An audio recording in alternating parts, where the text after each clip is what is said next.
오늘 8월 15일은 대한민국 광복 76주년 주일입니다. 내 나라, 내 조국에서 내 나라 말로 대한민국 국민으로 삶을 살아갈 뿐 아니라 이렇게 예배할 수 있음이 누구나 누리는 그러한 은혜요 축복이 아니라는 사실을 아십니까? 만약에 내 조국, 내 나라가 없어진다면,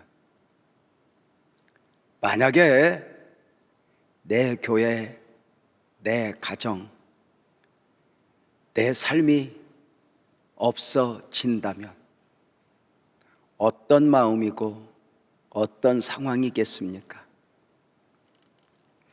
그럴 리가 있냐고, 가당치나 한 이야기냐고 하시겠습니까? 우리 민족은 조국을 잃어버린 가운데 처절한 삶을 살았던 적이 있습니다. 일본에게 모든 것을 빼앗긴 가운데 36년 동안 식민 지배의 삶을 살았습니다.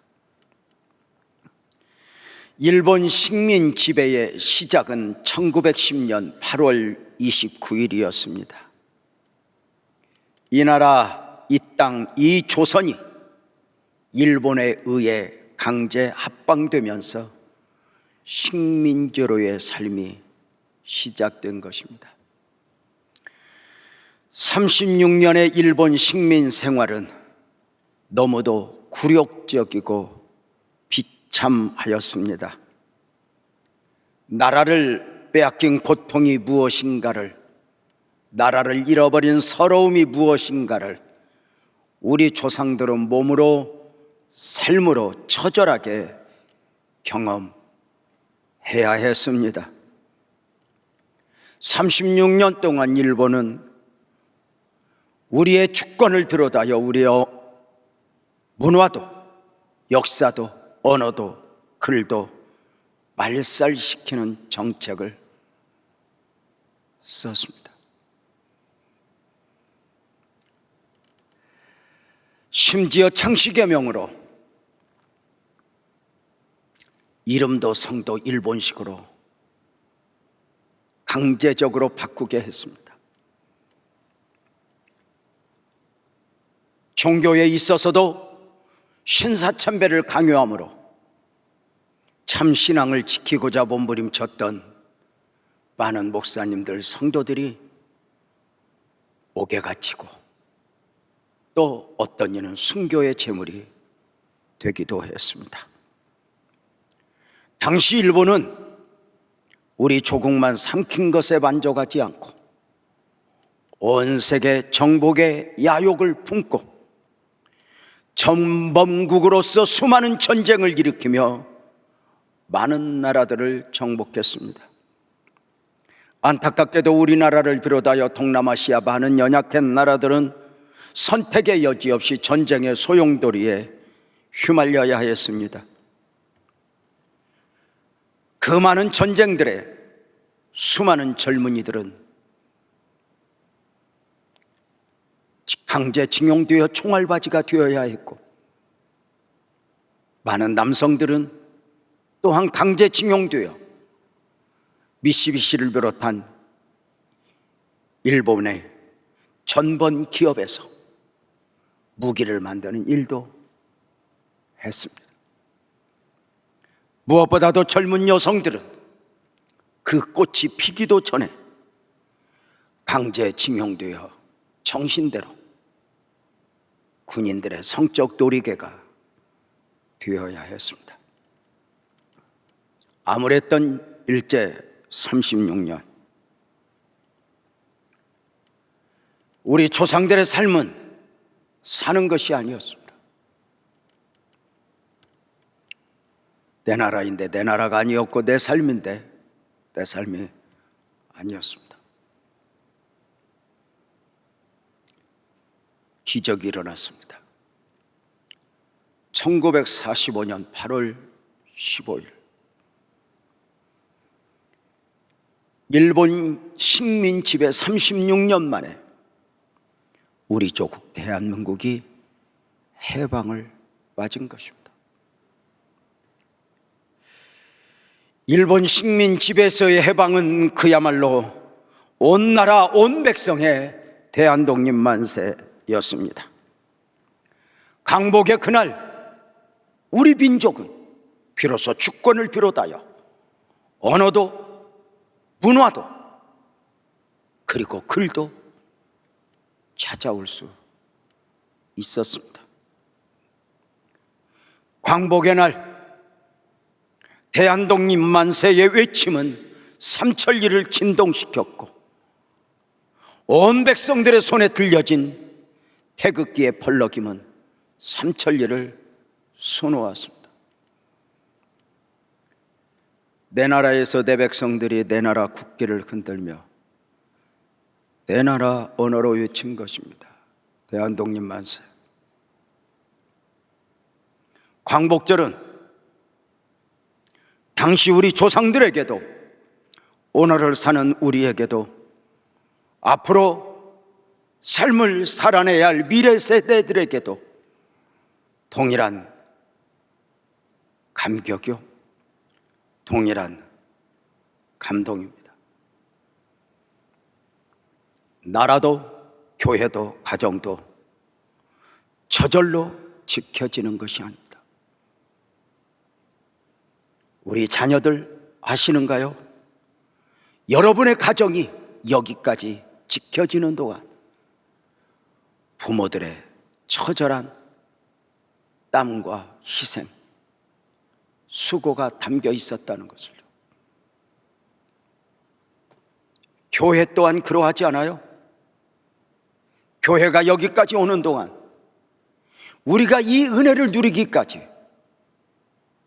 역사 속에서, 아니 우리 교회만 해도 지하실부터 이름 없이 빛 없이 헌신했던 많은 헌신자들의 눈물, 그 안에서 여기까지 교회가 온 것입니다.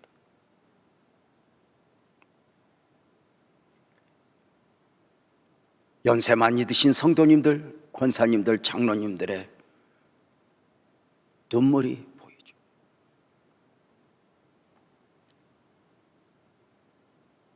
어젯밤에 제가 오늘 예배하고 계신 엄창수 장로님 꿈을 꿨어요. 마음의 염려가 되었나 봐요.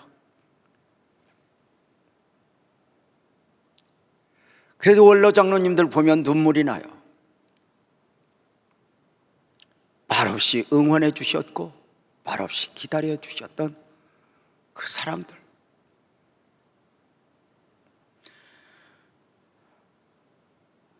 나라가 저절로 지켜집니까? 아니요. 이 나라를 삼키기 위해 주변 열강들이 얼마나 호시탐탐 들였습니까? 우리가 오늘 이렇게 평안한 삶을 살기까지에는 우리 조상들의 피 흘림의 대가들, 눈물들이 다 맺어진 열매들입니다.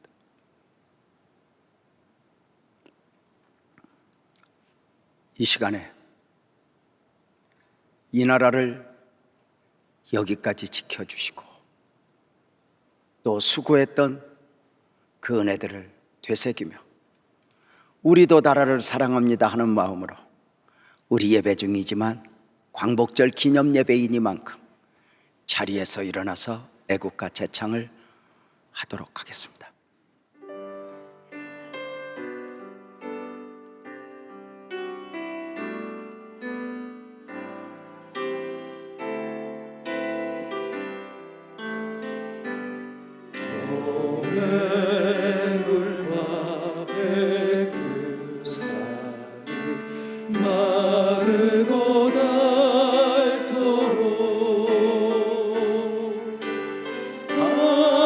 하나님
충성을 다하여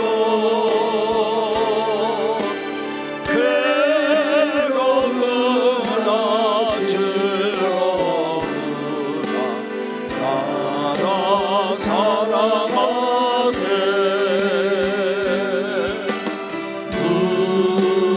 무궁화 삼천리 여여강산 대한사랑 대안으로 길 오전하세.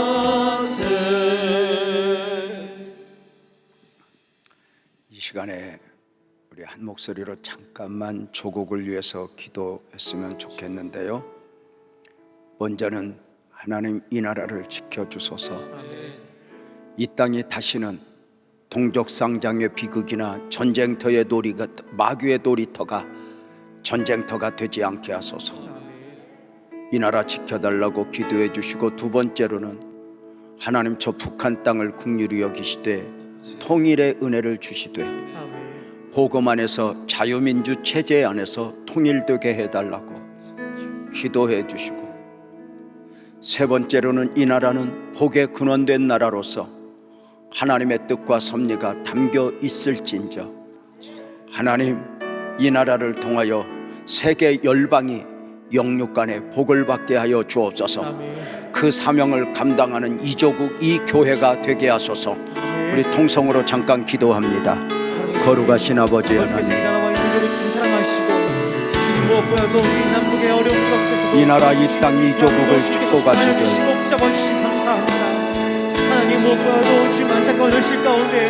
하나님이여 이 나라 이 땅 이 조국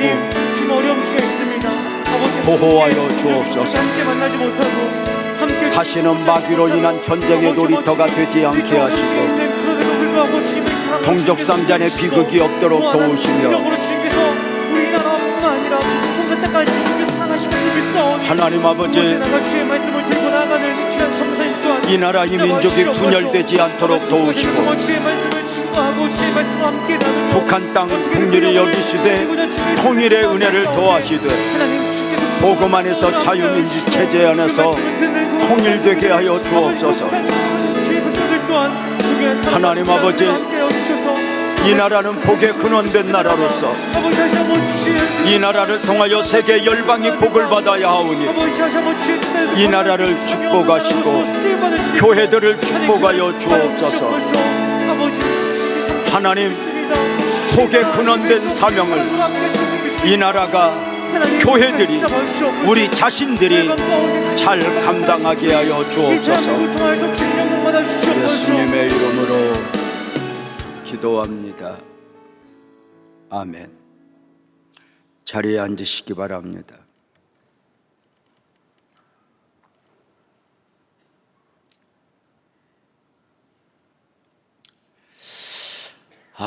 조국을 위해서 기도할 때 늘상 찡한 울림이 있어요. 내 나라, 내 조국이고 그 조국의 일원이니까요. 출애굽의 구원 역사, 출애굽의 구원 역사는 애굽에서 노예로 살아가고 있던 이스라엘 백성들을 구원하시기 위한 처절한 영적 싸움이요 전쟁이었습니다. 하나님께서 노예로 살아가고 있던 자기 백성을 자유하게 하사 약속의 땅 가나안으로 인도하시는 것입니다. 하나님의 사람의 몸을 입고 다시 오시는 그날까지 인류 역사상 가장 위대한 구원 역사가 눈에 보이도록 펼쳐지기 시작한 것입니다. 출애굽의 구원 역사는 모세의 소명에서 시작이 되었습니다. 미디안 광야에서 40년대 양을 치는 목자로 평범한 소시민으로 살아가고 있는 모세에게 하나님이 찾아오신 것입니다.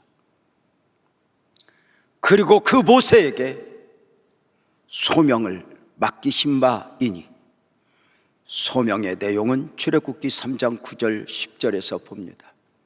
모세야 이제 가라.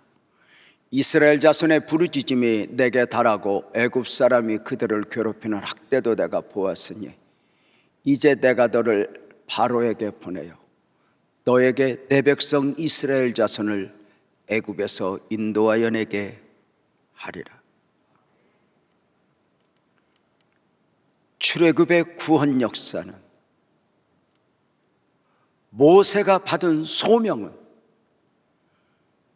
적어도 사람이 상상할 수 없는, 감당할 수 없는 엄청난 역사였습니다. 모세의 소명은 애굽에 고통당하고 있는 자기 민족을 도우라는 것이 아니었습니다. 애굽에 가서 고아원을 세우고 양로원을 세우라는 것이 아니었습니다. 애굽에 가서 쿠데타를 일으키라는 것이 아니었습니다.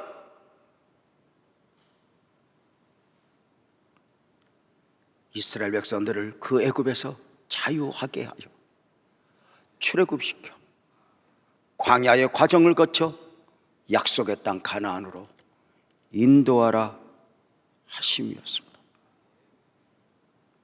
모세가 아멘할 수 있었겠습니까? 과연 모세가 그림으로나 그릴 수 있는 것이었겠습니까? 한번 상상해 보십시오. 430년간 이스라엘 백성들을 노예로 부리고 있던 바로가 순순히 도와주겠습니까? 좋던 싫던 노예로 태어나 조상 대대로 430년간 살아오던 저들이 하나님의 백성들이여 삶의 둥지를 벗어나 약속의 땅 가나안으로 가자 하면 아멘 그러합니다 우리의 소망은 그것이었습니다 하고 저들이 일어나 주겠습니까? 모세에게 맡겨진 소명은 출애굽의 구원 역사는 사람이 감당할 수 있는 역사가 아니었습니다. 이 위대한 역사 앞에, 소명 앞에 모세의 반응은 간단했습니다. 출애굽기 3장 11절이죠. 모세가 하나님께 아뢰되 내가 누구이게? 나는 아닙니다. 보낼 만한 자를 보내소서. 거절하는 모세에게 하나님이 주신 약속은 단 하나입니다. 내가 너와 함께하리라.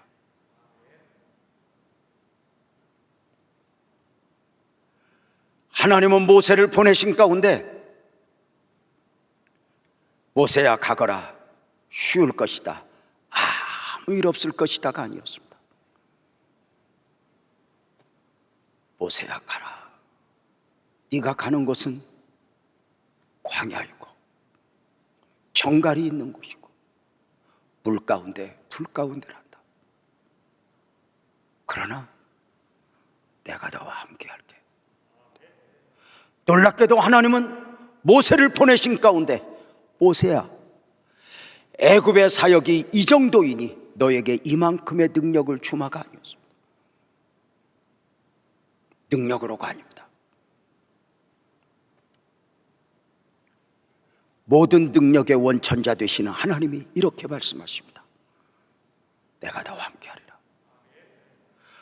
우리가 여기에서 배우는 신앙의 원리는 우리 모두의 소망은 있지만 하나님은 절대로 더 좋은 환경으로 하나님의 하나님 되심을 증명하는 분이 아니라는 것입니다. 내가 너와 함께하리라. 그곳이 광야이든지 그곳이 사자굴이든지 풀무이든지 고난 중에이든지 함께 하시는 하나님만 확신할 수 있다면 우리는 그 무엇도 문제가 되지 않습니다. 우리 그리스도인들은 하나님을 놓아버리면 에덴도 에덴이 아니게 됩니다. 중요한 게 있습니다. 우리 복음적 그리스도인들이 믿음으로의 삶을 살아낼 때, 또 소명자로서 사명을 감당할 때 더 좋은 환경을 원하는 것이 아닙니다. 모든 상황 속에서 함께 하심의 약속을 붙들고 하나님께 가까이 가서 그 하나님의 손을 붙드는 것입니다. 하나님이 주시는 것들을 구하는 것이 아니라 하나님 자신을 구하는 것입니다. 하나님이 나를 원하셨던 만큼 나도 하나님을 원하시는 것입니다. 원하는 것입니다. 모세가 받은 소명, 출애굽 구원의 대상은 누구입니까? 430년째 애굽에서 노예로 살아가고 있던 사람들입니다. 저들은 노예로 태어나 애굽이라는 울타리 안에서 노예로 살다가 자신이 노예임도 알지 못한 채 노예로 죽어간 사람들이었습니다. 여기에 의문을 갖지 않습니다. 인도네시아를 갔다가 공원에서 복음을 전하는 중에 예쁜 소녀 집시가 구걸하는 모습을 보았습니다. 통역을 데리고 가서 잠깐의 복음을 전하면서 니는 왜 여기에서 이렇게 집시를 하고 있니 부르니 한마디였습니다. 우리 아버지도 어머니도 우리 언니도 오빠도 집시예요. 그래서 저도 그렇게 살아요. 해줄 말이 없었습니다. 자, 애굽에서 430년 노예로 살아가는 저들은 한 번도 자유인으로 살아본 적이 없는 사람입니다.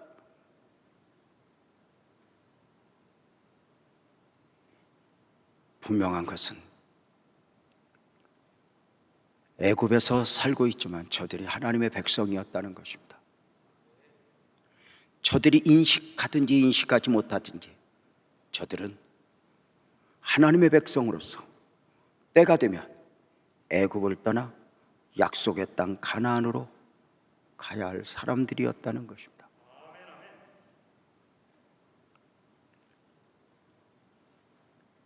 저들은 누구였는가? 하나님은 모세를 통해서 선포하십니다. 출애굽기 4장 22절이죠. 너는 바로에게 이르기를 여호와의 말씀에 이스라엘은 내 아들 내 장자라. 이것은 엄청난 선언입니다. 애굽의 바로를 향하여, 노예로 살아가고 있던 저들을 향하여 선포하는 것입니다. 이스라엘은 내 백성, 내 아들, 내 장자라.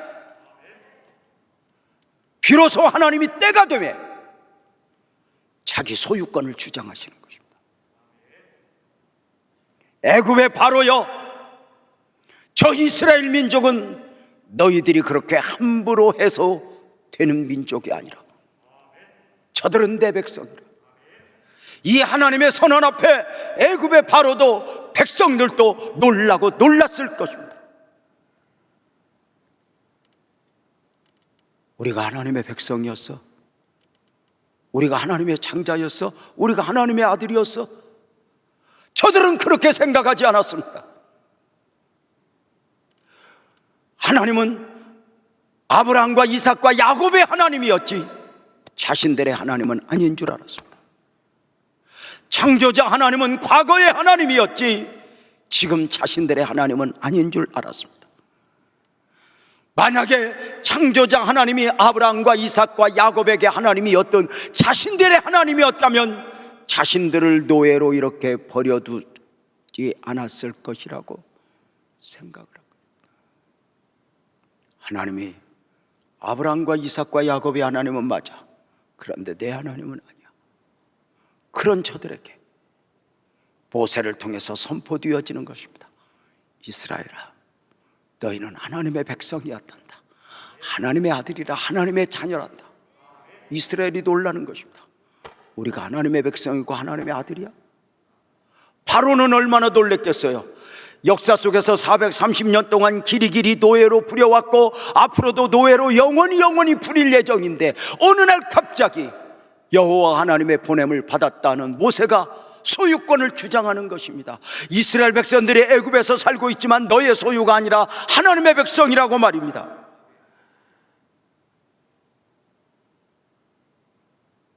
이 소유권을 주장하시는 하나님의 선언 앞에 애굽의 바로가 그들을 놓아줄 수 있겠습니까? 출애굽의 구원 역사는 영적 전쟁입니다. 단순히 보이는 것만의 문제가 아니라는 것입니다. 애굽의 바로는 수단과 방법을 가리지 않고 하나님을 대적하고 모세를 대적합니다. 그런데 여러분 아십니까? 이 출애굽의 구원 역사는 단순히 바로만의 문제가 아니었다는 것입니다. 성경 속으로 들어가 보면 하나님의 위대한 역사가 시작되면 언제나 보이지 않는 가운데 마귀가 먼저 움직였습니다.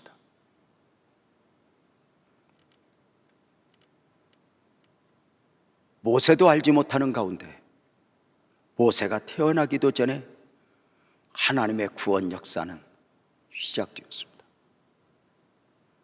모세를 통해서 당신의 출애굽 구원 역사를 이루시려고 말입니다. 그런데 아세요? 마귀는 더 먼저 알고 모세가 태어나기도 전에 바로의 마음을 움직여 사내 아이가 태어나면 나일강에 던져 죽이라는 법을 만들어 놓고 기다립니다.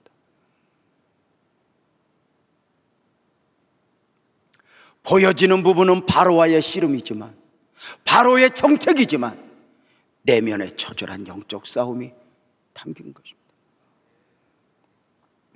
하나님이 사람의 몸을 엮고 그 이름 아기 예수로 오실 때 마귀는 더 먼저 알고 헤롯의 마음을 충동질하여 2살 미만의 아이는 다 죽이라 했습니다.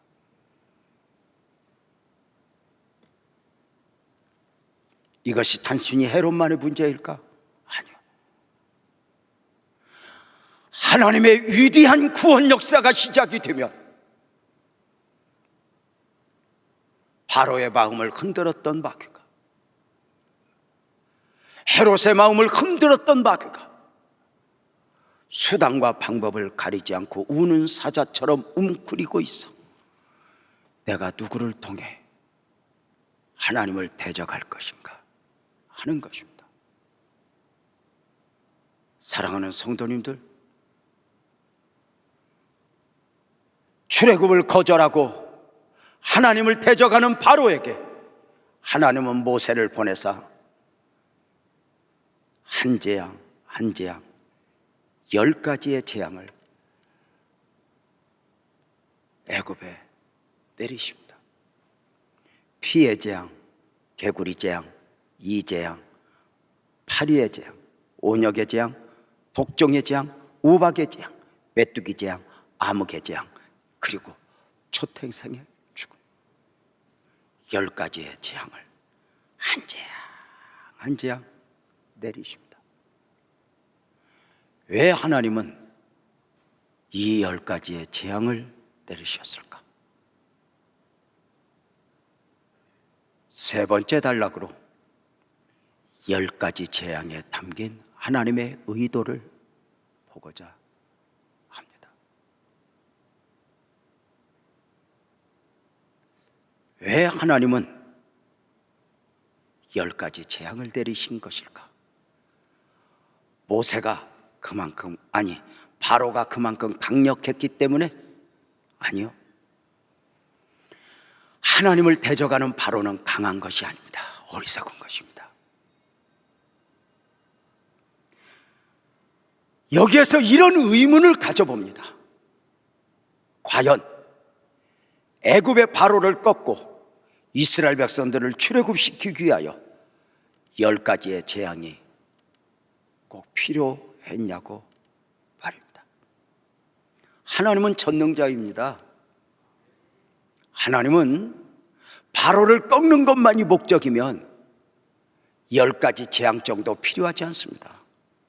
단 한 가지 재앙으로도 바로를 굴복시킬 수 있으셨고, 하나님은 온 우주 만물 생각까지라도 다스리시는 하나님이신 바 느부갓네살에게 꿈을 통해서라도 두려움을 주었듯이 바로로 하여금 꿈을 통해서라도 바로를 굴복할 수 있으셨습니다.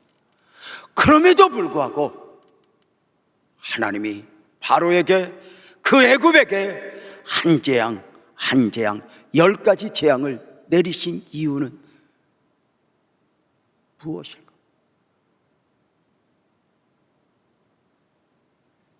그 중에 하나가 자기 백성 이스라엘 앞에 하나님 자신을 계시하시는 것이었습니다. 노예로 태어나 노예로 살아가고 있던 저들은 하나님을 몰랐습니다. 모세를 통해서 선포되어지는 하나님의 말씀도 하나님의 말씀으로 받을 수 없었습니다. 저들에게 하나님은 10가지 재앙을 통해 하나님은 누구신가? 하나님은 어떤 분인가? 하나님의 원하심은 무엇인가를 조금씩 인식시켜. 여기서 먼저 알아야 할 거 있어요. 그냥 성경에 10가지 재앙이 간단하게 나오니까 월요일은 피의 재앙, 화요일은 개구리의 재앙, 수요일은 이의 재앙. 이 10가지 재앙은 저들 한 삶 속에 계속해서 나타났던 재앙들입니다. 자, 중요한 것은 이 10가지 재앙 속에 저들이 하나님을 알아갑니다. 바로만 무서운 게 아니었구나. 바로가 어찌하지 못하는 하나님이 계셨구나. 바로의 권력, 바로의 돈만이 전부가 아니구나. 피의 재앙, 개구리 재앙, 이의 재앙, 메뚜기 재앙, 파리의 재앙, 이런 재앙들 앞에서 바로의 권력, 바로의 돈이 아무 의미가 없구나. 온 세상 사람들이 숭상하는 권력과 재물이 별것 아닐 수 있구나. 코로나19를 통해서 우리가 배운 것입니다. 금덩이는 없어도 마스크는 있어야 됩니다. 권력이, 힘이 의미 없음. 하나님. 그래서 10가지의 재앙을 통해서 하나님은 애굽의 권력과 힘을 무력화시킬 뿐만 아니라 저들이 의지하는 신들의 무력함을 드러내는 것입니다.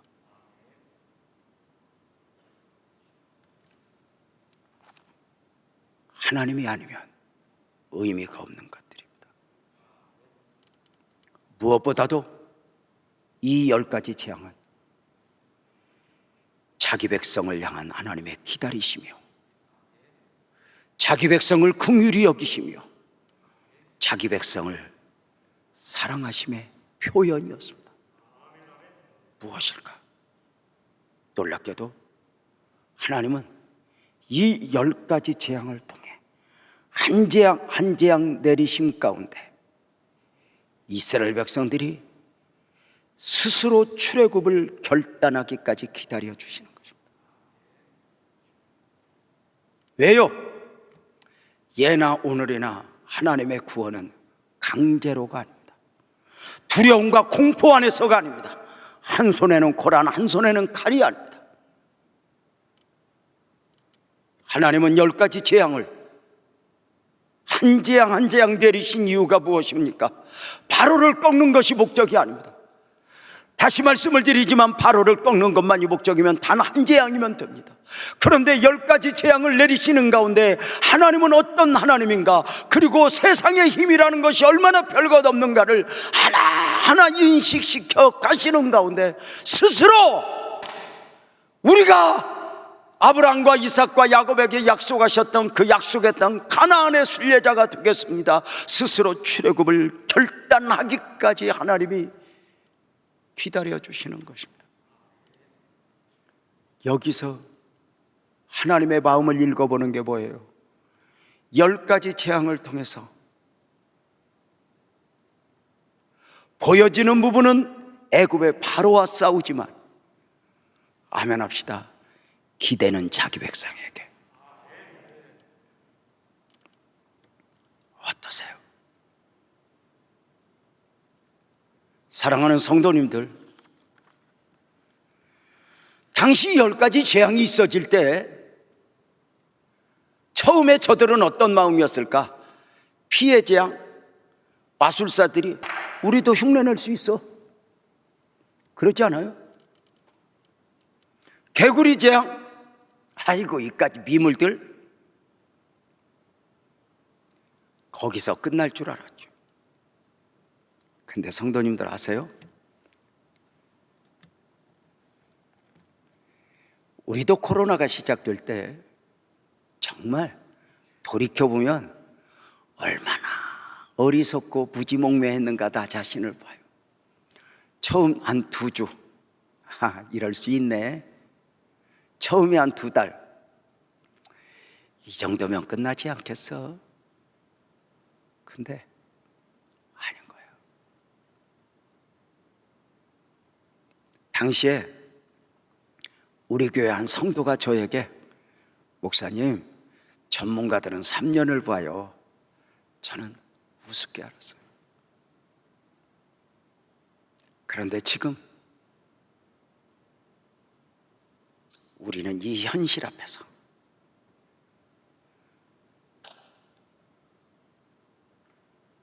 지난 주간에 교회를 보는데 눈물이 나는 거예요. 하나님의 은혜가 아니면 예배당도 소용없구나. 우리 예배당 이렇게 잘 지었어. 이 자랑이 얼마나 의미가 없는가. 그냥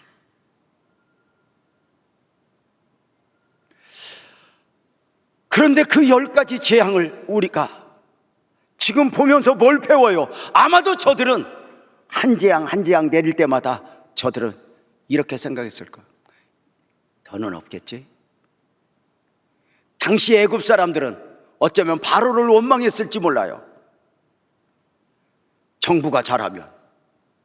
아니었어요. 성경을 정확하게 보세요. 바로가 재앙이 계속될 때 감당하지 못하여 손을 들어요. 데리고 가라, 데리고 가라. 이때 하나님은 바로의 마음을 완악하게 해요. 더 악하게 만들어요. 목적이 뭐예요? 아직 자기 백성이 출애굽 결단을 안 한 거예요. 성도님들 상상해 보세요. 430년이 짧은 기간이 아니에요. 2조 500년이라고 이야기해요. 인류 역사상 한 왕조가 500년 이상 다스린 나라 별로 없어요.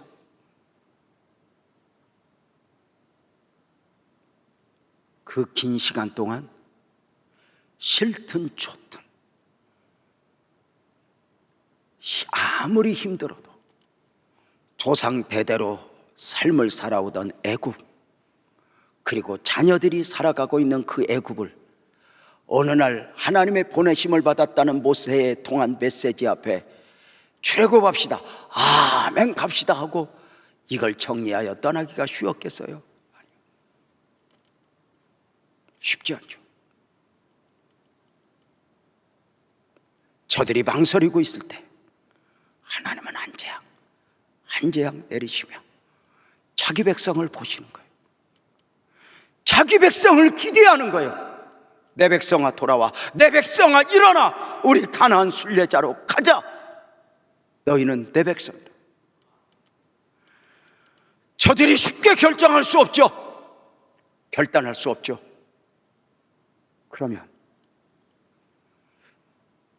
10가지 재앙을 하나님이 내리신 이유가 뭘까? 하나님의 능력은 10가지 재앙이 끝일까? 아니요. 하나님은 10가지 재앙만이 아니라 1000가지, 10,000가지 재앙을 내리면서까지 자기 백성을 포기하지 않고 자기 백성이 출애굽을 결단하기까지 처절한 영적 싸움을 싸워내시는 것입니다.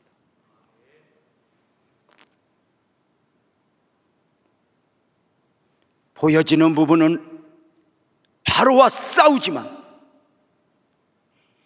영적 씨름은 어쩌면 자기 백성에게, 내 백성아 돌아. 코로나19 백신만 나오면, 치료제만 나오면 기대했던 우리에게 마치 또 한 가지의 재앙이 있어지는 것처럼 다시 전 지구촌의 코로나는 극성을 부리고 있습니다.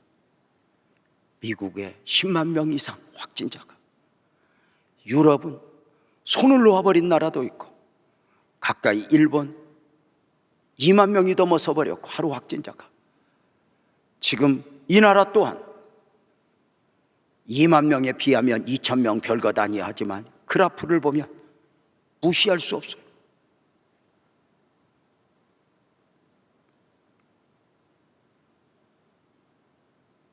설교 중간에 이런 말씀을 드린 적이 있어요. 하나님은 모세를 애굽에 보내신 가운데, 바로를 보내신 가운데, 모세야 가라, 내가 비단길 깔아놨어. 하나님은 더 좋은 환경을 주시는 분이 아니라는 거예요. 복음적 그리스도인은 더 좋은 환경을 목말라 하는 분이 아니라, 오늘 우리가 중요한 게 있어요. 이 코로나19 상황 속에서 코로나19만 끝나면 그럴까? 코로나19 전에는 우리는 어떠했습니까? 여기서 가장 중요한 거 우리는 한 가지 있습니다. 하나님을 알아가는 것입니다. 나와 함께하고자 나를 원하시는 하나님을 인식하는 것입니다. 하나님은 나를 놓아버리지 않을 것이요, 나도 하나님을 떠날 수 없다는 것을 알아야 합니다. 가장 중요한 것은, 하나님을 잃어버리면 아무리 환경이 좋아도 에덴도 에덴이 아닙니다. 하나님이 놓아버리면 내가 벌었던 돈도, 내가 이루었던 권력도 의미가 없어집니다. 애굽의 10가지 재앙은 일주일, 열흘, 한 달 단기간의 전쟁이 아닙니다. 하나 있으면 또 하나, 하나 있으면 또 하나. 이것이 우리네 인생 아닐까? 길게 보면 이거 해결되면 또 하나, 저게 해결되면 또 하나. 이게 인생이 아닐까? 한마디로 뭐예요? 크게 하면 합시다. 환경은 해답이 아니라는 거예요. 크게 하면 합시다. 하나님만 해답이요. 그 하나님이 우리의 길이요, 우리의 진리요, 우리의 생명이 되는 거예요. 일부러 가난할 필요는 없어. 부자 되기를 거절할 필요는 없어. 그러나 부자가 되면서도 믿어야 할 건, 부자는 해답이 아니야. 하나님 안에서 이 코로나19 시대에, 이 코로나가 계속 뛰어지는 과정 속에서 우리를 향한 하나님의 원하심은 뭘까? 너는 나의 백성이다. 너는 내 아들이다. 너는 나를 떠나서는 살 수 없다. 아니에요. 이 코로나 앞에 세상은 전부라고 말했던 그 권력도 힘도 의미가 없어지고, 사람들이 제법 똑똑하여 대단한 이성을 가지고 사는 것 같아도 마스크 하나 가지고, 백신 주사 하나 가지고 옳으냐 그르냐 싸우는 게 인생. 세상에 어디에 진리가 있고 어디에 해답이 있어요? 사랑하는 성도님들, 또 한 번 바라기는 이 코로나19라고 하는 처절한 상황 속에서 누구 원망하고 불평하지 말고, 지난주에 어떤 분이 저보고 그래요. 그래서 목사님 백신 맞다 죽으면 어떻게 겁나? 그래서 맞다 죽어. 뭘 그렇게 겁을 내? 그거 죽는 거 아무나 죽는 거 아니다. 그거 온갖 것들이 우리를 두렵게 하지만 하나님의 약속은 딱 하나야. 내가 너와 함께 할게. 그 하나님의 은혜면 되지 않을까? 하나님의 원하심은 뭐였어요? 애굽에 태어나서 애굽의 노예로 살면서도 노예인 줄도 모르고 거기서 애굽이 주는 고깃 덩어리 하나로 만족하려고 했던 저들을 가나안 순례자 만드는 거였어요. 우리가 코로나19 있기 전에, 아니 어느 날 조국의 교회가 바로에 걸려 세상에 취해 천국 순례자로서 우리 자신을 망각하며 살아왔어요. 우리 부모 세대, 우리 선배들은 기독교 신앙의 최고 가치, 천국을 노래하며 천국을 고백하며 살았어요. 이런 때에 이 10가지 재앙 속에서 나는 가나안 순례자로 나는 결단할 거야 고백하듯이, 오늘 또 나는 다시 한번 이 땅은 소망이 아니라 나는 천국의 순례자로 다시 한번 삶을 살아내기로 결단하며 달려가지 않겠습니까? 성도님들, 재앙이 언제 마무리됐죠? 바로가 손들을 때? 아니요. 10가지 재앙이 끝났을 때? 아니요. 하나님의 백성이 하나님의 백성다워질 때, 출애굽을 결단할 때, 그때는 재앙도 재앙이 아니에요. 문제도 문제가 아니에요. 더 좋은 환경은 해답이 아니에요. 아시죠? 애굽이 아무리 힘들어도 앞으로 펼쳐질 광야보다 더 힘들지 않아요. 광야가 아무리 힘들어도 가나안 정복의 사명을 감당해야 하는 가나안 땅보다 힘들지 않아요. 환경이 해답이 아니에요. 가난했다가 부자 된다고 행복이 아니에요. 해답이 아니에요. 그래서 하나님은 딱 하나예요. 출애굽 역사 가운데 딱 하나, 크게 하면 합시다. 내가 너와 함께 하리라. 나는 너희 하나님이라. 너는 내 백성이라. 너는 애굽에 살지만 애굽에서 취하여 살 백성들이 아니다. 너는 가나안 순례자로 출애굽을 결단하라. 오늘 또 나는 세상에 살지만 출애굽한 사람으로서, 하늘에 속한 사람으로서 천국의 순례자로 삶을 살아가겠습니다. 그리스도인은 더 좋은 환경이 아니에요. 모든 상황 속에서 하나님을 붙들고 나는 하나님의 사람입니다, 씨름하는 것입니다. 우리 민족의 광복절과 출애굽의 구원 역사의 공통점은 자유입니다. 하나님은 모세를 보내요. 자유가 무엇인 줄도 모르고 애굽에 유리나 당하며 살아가고 있는 저들에게 비로소 하나님의 말씀과 더불어 빛을 비추어 주며 자유를 갈망하게 합니다. 사랑하는 성도님들, 정치적 자유, 환경적 자유도 있지만 이 땅을 살아가는 모든 사람들이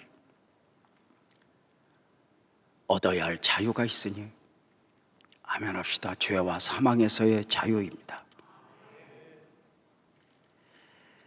문제는 이 죄와 사망의 포로가 되어 있는 사람들이 그걸 인식하지 못하고 있다는 것입니다. 영화를 보면 가끔 감옥의 죄수들이 탈옥을 시도하는 장면을 보곤 합니다. 저들이 감옥을 고통스러워하며 자유하기를 원하는 것입니다. 왜요? 저들 그곳이 감옥인 줄 아니까. 감옥인 줄 아니까.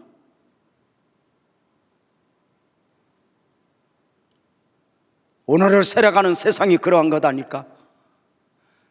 세상이 감옥인 줄도 모르고 내가 오늘도 바로의 권력에 취하여 바로에게 유린당하며 살아가면서도 그것이 어떤 삶인지도 모르는 우리에게 복음의 빛이 임했고, 우리는 복음 안에서 우리는 또 한 번 나는 누구인가 누구여야 하는가를 알게 되는 것입니다. 사랑하는 성도님들, 우리는 그래서 모세의 소명처럼 누군가에게 복음을 전하기도 하지만 나를 향한 하나님의 기대를 안고 나 스스로 하나님 붙잡고 하나님, 나는 하나님 붙들고 살겠습니다. 하나님이 나를 원하는 것처럼 나도 하나님을 원하며 살겠습니다. 이 시간 최고의 고백을 드릴 수 있는 복된 은혜가 우리 성도님들 모두 안에 넘치기를 주님의 이름으로 축복합니다. 하나님 사랑합니다. 우리 모두 자리에서 일어나서 사망의 그늘에 앉아 찬송하며 하나님의 마음을 읽겠습니다.